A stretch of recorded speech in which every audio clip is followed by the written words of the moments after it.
Good morning, friends, and welcome. Let's start with the prayer together. Heavenly Father, Divine Mother, friend, beloved God, Guru Preceptors, Jesus Christ, Babaji Krishna, Lahiri Mahashaya, Swami Shri Yukteswarji, beloved Master Paramhansa Yoganandaji, saints of all religions, we bow at thy feet. We ask thy blessings on our satsang now. Be with us and bless us with thy consciousness, thy love, and thy joy. Om Shanti, Shanti.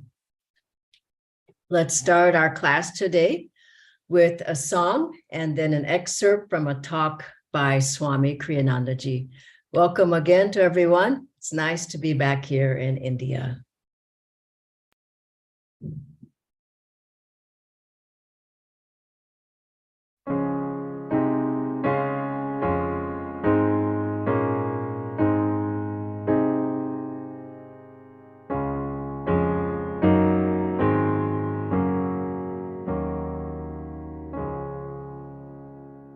Where he dwells, the earth in gladness puts forth sweet herbs, shading trees.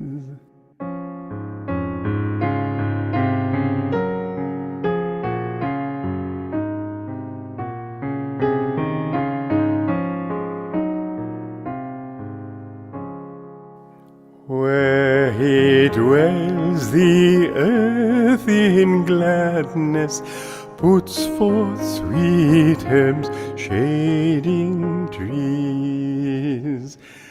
A stream's bound through summer meadows, fragrance blows on every breeze.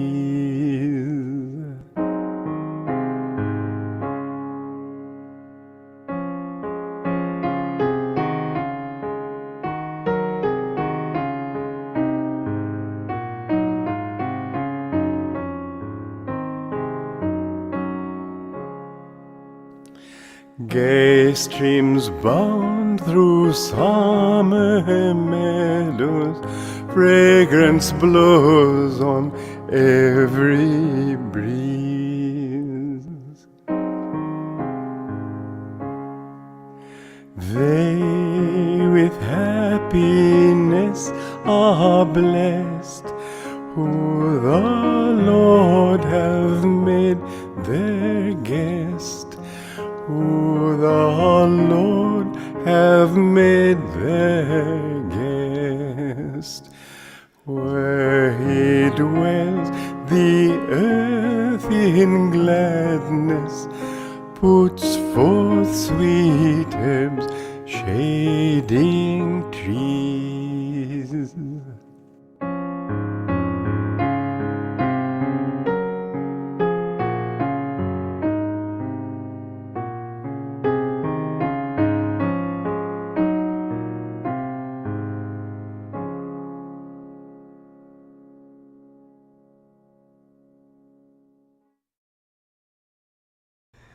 I've been in pain and yet been very happy. I remember when I had my open heart surgery and the cardiologist came to me and said, well, how are you? I said, oh, I'm great. He said, oh, come on, you've got to be in a lot of pain. I said, oh, yeah, well, but I'm very happy because I feel I've removed an obstacle to my well-being. And in fact, they told me if I didn't have a heart replacement, a valve replacement, I could die any day. And so it was a necessary thing. But I was in physical pain, but I was feeling great happiness. Well, I know we've all had that experience in one way or another. I know I've been in the dentist's chair and have him grill away, and here I'm composing music. So there's this pain going on, but why think about it? Think about something more constructive. And so, or I do Hong So, or various things to keep my mind off it. You know, like the Chinese way of taking your teeth out, whether it's apocryphal or not, who knows, but the idea at least used to be that if just at the moment they're taking your tooth out, they bang you on the foot. And this is supposed to be good, I don't know.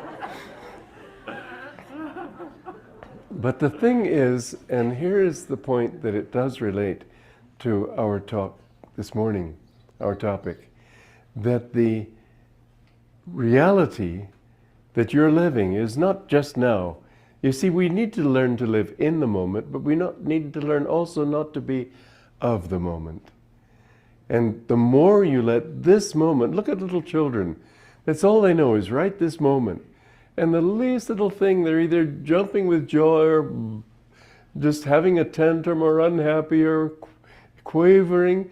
And you know it's not that serious. But for them, it's the whole world. And then a few moments later, you see them running and laughing, and they've forgotten it all.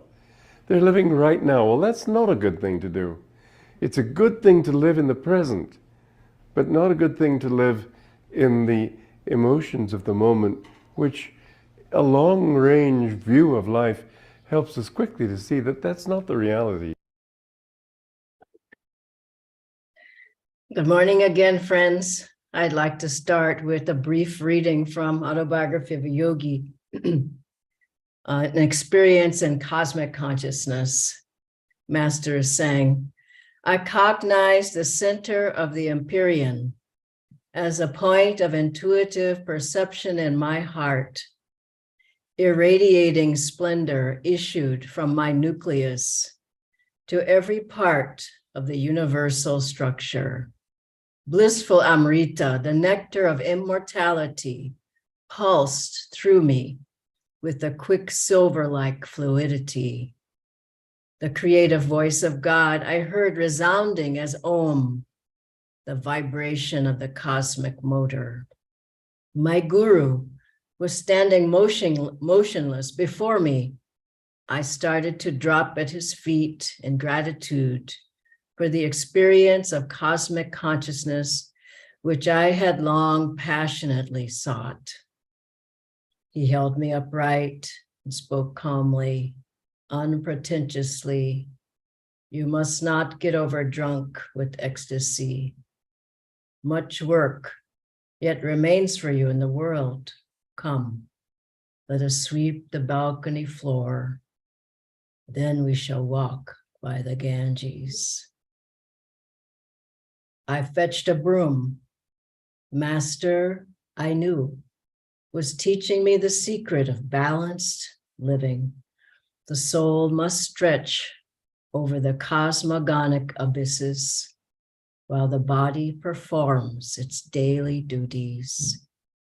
When we set out later for a stroll, I was still entranced in unspeakable rapture. I read some of that a few weeks back, but it also pertains so much to the topic today of a portable paradise. I think we sometimes forget that the practices that we have every day that we do are helping us to live in that portable paradise of peace, of joy, of love, of happiness. And as we do everything that Master gave, we're creating a portable paradise of peace in the spine and the chakras, as we hear the Om, as we see the spiritual eye, the light there, as our consciousness is uplifted, we're living in a heaven, in a haven of peace. And all we have to do is look around at people who are near and dear to us, maybe, or other people at our job, or people walking down the street. There's so much pain, there's so much suffering. Master said it's a self-created suffering that people have. And the yogi is a self-created portable paradise of peace. And I was watching one of the very beautiful video clips that was sent to me from Ananda, Calcutta, a master's birthday, and I saw it again yesterday. They were walking down the streets near master's home and Tulsi Bo's shrine in a procession with a couple of trucks, many devotees playing drums, playing cymbals, playing the harmonium, and just chanting God's name. And I thought, now that's a portable paradise of peace. And we have to know that it's there. We have to draw on it. You have to want it. You have to live in it. I was at a school yesterday where we're introducing education for life principles in Gurgaon. And all of the children, it was end of that session, and all the children received a certificate of the quality that they had exhibited and learned for that period in their schooling. And they received a pen with that quality on it. And they asked me to say a few words at the end. And I said, it's wonderful to have a certificate and to have a pen, but we have to really live it. Live the quality of peace, live the quality of joy, live the quality of love, live the quality of light, and not just for children, but for everyone. I remember one time I was struggling with something, and I thought, wow, but life is so hard. And I'm sure you've thought that at different times. And then I thought about my friends, and it's so hard for them. And this person's going through a health challenge. This person's going through financial burdens, and this person's going through this, and I'm going through all of them. This is how the mind goes. And then I just inwardly asked Master, why are things so bad? Why does it have to be so bad? And inwardly, I didn't hear a voice, but inwardly I could feel him saying, what station are you tuned to? I've given you all these ways to uplift your consciousness. Use the tools, use the techniques. And this is what we have to remember. And I think people feel that if they go away from the people who are bugging them, or they go on a vacation, and I've heard many people say they need a vacation after the vacation because there was so much chaos, and people think if they get away from problems or this and that, but the thing is, wherever you go, there you are, isn't it? You're still there, and you're the problem. And so we have to get out of thinking everything around us is the problem. The problem is we have to live in that portable paradise of peace, the portable paradise of love, of joy. Now, sometimes you feel you can't do that, or the problems are too much for you, but Master said something very interesting. We have to keep it in mind all the time. He said that problems or circumstances are neutral. Now, most people don't believe that, but he said circumstances are neutral. It's how you react to them that colors them as good or as bad. But it's all inside yourself. When I was at Ananda Village just now, I had this experience where I was at a program, and somehow I was just detaching from the scene. And it was a wonderful scene, but I could feel my consciousness was just letting me see the movie, the show, instead of being engrossed in it. And as we do our practices, we just get more and more removed from all the things that we think are problems and worries and whatever. And sometimes we feel that God isn't there, that we're alone, and that we can't create that portable paradise. And I remember one time I was in Nigeria, and I was, serving there with Ananda, and this was intense. I mean, really, but there we were, and serving Master. But after we were there a month and then another month and 2.5 months in Zimbabwe and South Africa. This was in the 1990s, 1991. And at a certain point, there was no linking with anybody there. This was too early for, people to be able to contact us easily, or the other way around. We got one letter, I remember, from Dambara, if you're listening, and God bless him. But I remember at the end of that Nigeria part, and there was no contact with Ananda, that we finally got to this supposed hotel. And so then there was a phone there and you could make a call, international call. So I remember calling Swamiji, and I was just desperate to talk with him, just to have the connection and to feel his blessing and grace. And I remember calling, and the phone was ringing, and I thought, okay, finally I get to talk to somebody. I get to talk to Swamiji. And so he picked up and I heard his voice, hello. And just to hear his voice was it really was so healing. And then I said, Swamiji, Swamiji, Swamiji. And then click, the phone cut. I could never reach him. I could never talk with him. And to me, that was a lesson. And you have to get it inside yourself. Yes, God is there. Yes, Swamiji's there. Yes, your guru's Bhais are there, but you can't always lean on them. You have to get it inside yourself. And same when I served in Italy.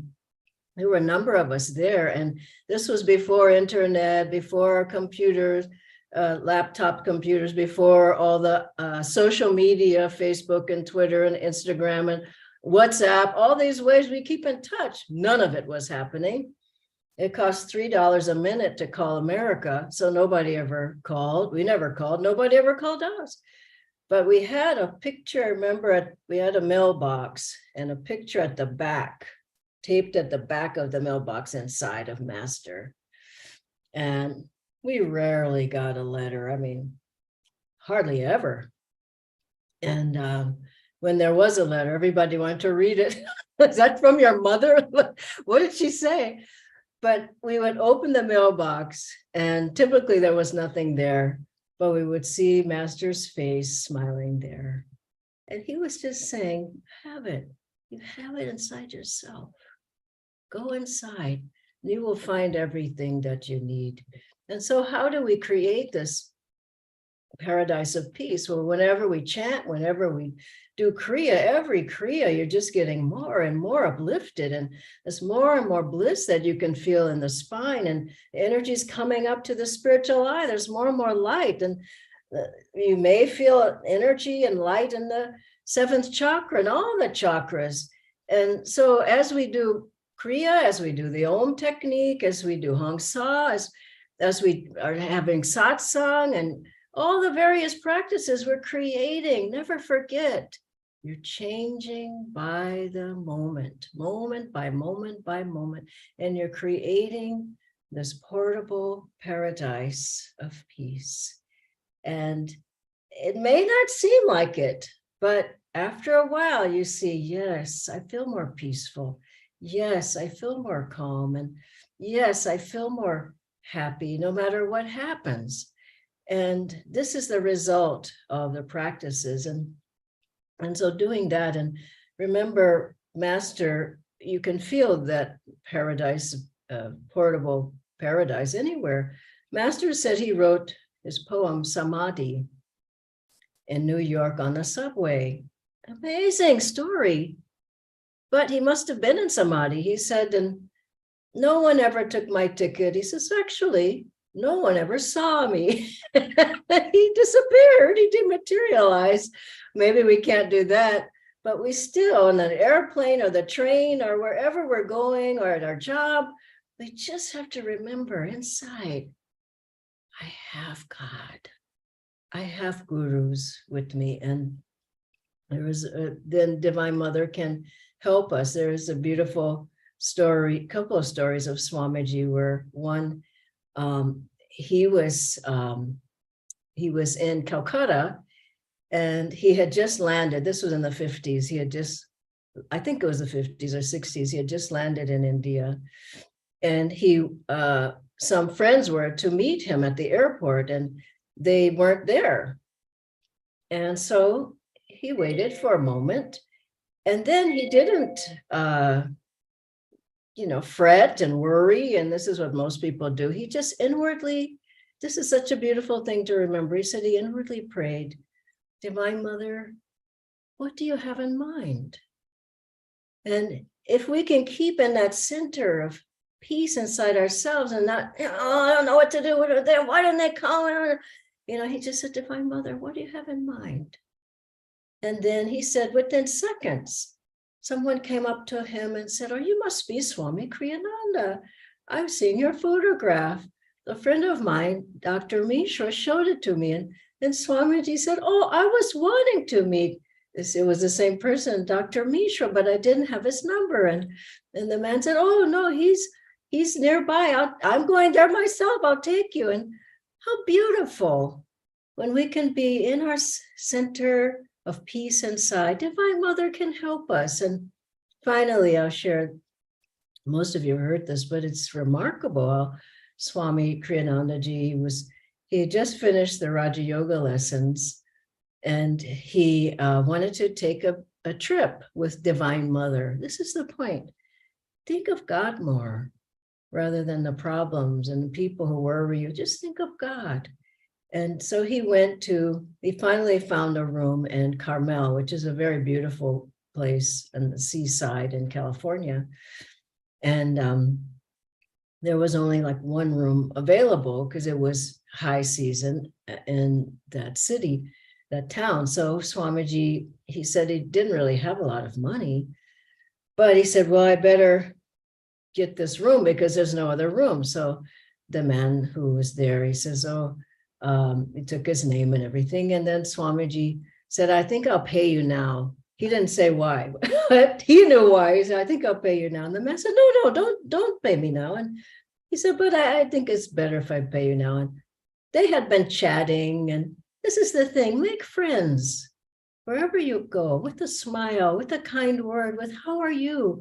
How is everyone? How is your family? Nice day today, beautiful weather, isn't it? I always try to make conversation. And in the beginning, nobody really talked back with me here in India because it's not cultural. But now everybody in the neighborhood, they all know me. Hello, ma'am, how are you? It's so nice to see you. That took a few years, but it worked. So anyway, Swamiji said, no, I think I'll pay you now. And the man said, no, don't pay me at all. And Swamiji said, what do you mean? He says, no, it's on us. Just enjoy your visit. I mean, how many times has that happened to you? And then that next day, Swamiji went to have his lunch, the same town, and he's again chatted. He was able to allow that vibration to come to other people. And the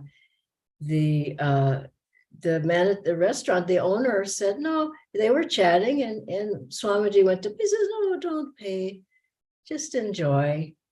And so just let us remember, we have this portable paradise of peace, and we need to keep it going in ourselves, but also share that vibration of love and joy. It doesn't even, you don't have to say anything, but it's just a glance with the eyes, just a smile. But instead of cutting yourself off from the world, be joyful, be loving, be kind. These were the qualities of our guru. These are the qualities that we acquire from our guru's teachings, from the techniques that he's given. Let us live in those qualities and share them with everyone who we meet. God bless you. And now I'll ask Pranita, who's with us today, to come on screen and ask the questions that we have. Thank you. Thank you very much, Dhyanaji, for that very, very uplifting talk. You gave us many stories of travel in this talk today. Yes. And, obviously that the beautiful story that Master actually wrote that poem Samadhi on a subway. Amazing. Absolutely. And here we are wanting vacation after a vacation. The first question is, I travel a lot and I feel exhausted from all the people around, the airports, the taxis. What can I do to keep my energy high? Inwardly, you can chant to the guru, chant a mantra, chant. Master said for us, the highest mantra is Om Guru, Om Guru. Keep a picture of Master with you. When I would ride on rickshaws early on, almost 20 years ago in Gurgaon, before the auto rickshaws came, there were the bicycle ones. And well, I almost got hit many times. And I would carry a picture of Lahiri Mahashaya with me, and that I'm still alive. So that must have helped. But you can do that. You can play the music of Swamiji or a talk by Swamiji or Master. I just came from a long, long flight from America. I mean, there was, and a long layover, then a long flight from the Singapore airport back into India. And it was exhausting. There were people all around, but I came off very nicely. And so you have to use the tools. They're not to be put in your closet. And as you travel, the other thing is you can get an astrological bangle if you can afford one. And also some gemstones or Navaratna, or these are helps. You can do Om Tat Sat, you know, and maybe a couple of stretches in the plane or in the train. When you get off, do double breathing, maybe a couple of energization exercises. The main thing is you want Divine Mother to be with you. And I asked her, and I asked Master before I got on the plane, please be with me. And the trip doesn't have to go easily, I'm telling you. There are many things that could go wrong. You could be stalled somewhere, you can, I mean, who knows what, but I prayed to them, please travel with me. So I think that's Om Guru, and the other mantra, travel with me. I think are the best ones you can use.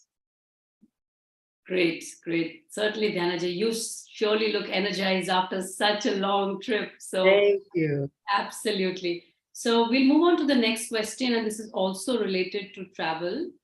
The question is, should we do the same amount of sadhana when we travel? Some people Wow. say that's difficult for me to do. Yeah, that's difficult. It depends on your schedule. Like, okay, so when I landed back here, I needed some rest. You know, I noticed my meditations were shorter because I just wasn't, my aura wasn't 100% back. So I didn't fight it. My body was saying, don't do a lot right now. And so be realistic. Don't let your practice go completely, but maybe it's shorter. Maybe, here's the thing I would do no matter what, but you can't do it on a long haul flight, is energization. Once you lose that, you just fall apart. That's my way I feel about it. You know, if you come back, you can't, I energized as soon as I got back, you know, and but I couldn't meditate as long as I would have liked. It took 3-4 days before I got back to normal. So be realistic. Don't throw your practices out the window, but don't force your body. You remember Swamiji said once, he told Master, I'm energizing, I'm doing affirmations, I'm chanting, I'm doing Hangsa, I'm doing Om, I'm doing Kriya. And he said, I'm not getting anywhere. Am I not trying hard enough? And Master said, you're trying too hard. Relax also. So give your body a break when it needs it, and then catch up later. Great. Thank you, Dhyanaji. The last question, in fact, you touched upon it a little bit when you said that the first thing you do after a trip is you come back and energize. So this last question asks is, how can I recuperate or regenerate myself after a trip? Well, I travel a lot, and I like to be practical and realistic in these talks. I've had to have physical therapy at different times because of all the travel. The knee goes out, your neck is out, there's different things. You have to put the body back together. But energization keeps a flow of prana there, and also yoga postures, Ananda yoga. So you have to, and sleep, you need sleep as well, and you know what, I'm going to tell you this, and I said this at another class, but I'm telling you how I got rejuvenated in America. I had a seclusion. I can't go into a long time, but I had 5 days by myself. The thing I want to say is I shut the phone off 5 days. I shut off email 5 days. My mind was so relaxed after that. No WhatsApp, all these messages constantly on the phone. I just know I'm going crazy. I cut that off and my mind just regenerated itself. So it's not just your body, your mind. It's going crazy. So at least once a day, I think all of our center leaders, it's a holy day, Monday, don't bother me. So the mantra is, so have a day when you just don't get into going back and forth. Hi, how are you? Emoji, you go back and forth, and you got 10 people like that every hour. It's just like, I just can't do it. So cut back on social media. I know that's hard for people. Everybody's on it. But if you cut back on that a little bit, you'll feel rejuvenated already. And then add all the other things that we said. Go out, take a walk. I walk every day and exercise. Today I'm going swimming. You need to give the body its due. Not overly, but eat properly. Don't have 5 chocolate bars. I need something. Your body's craving for nourishment. And maybe a little piece of chocolate, but, learn to be moderate and then rejuvenate your body, recharge it, and it will be your friend. This physical therapist was saying to me the other day, says, gosh, you're so limber. I said, it's all the yoga, energization, pranayama, meditation. He said, yeah, most people, they're so stiff. So what you're doing is helping you, but do it every day. Don't say, now I'm stiff, now I have to energize. Now I'm stiff, I have to do Ananda yoga. And you'll find that your body really, it keeps up with you, and it's always your friend. Okay, God bless you all. Thank you, Pranita. So nice to chat with you today. Thank you, Dhyana ji. Thank you, everyone. Bye-bye, everybody. Have a wonderful day.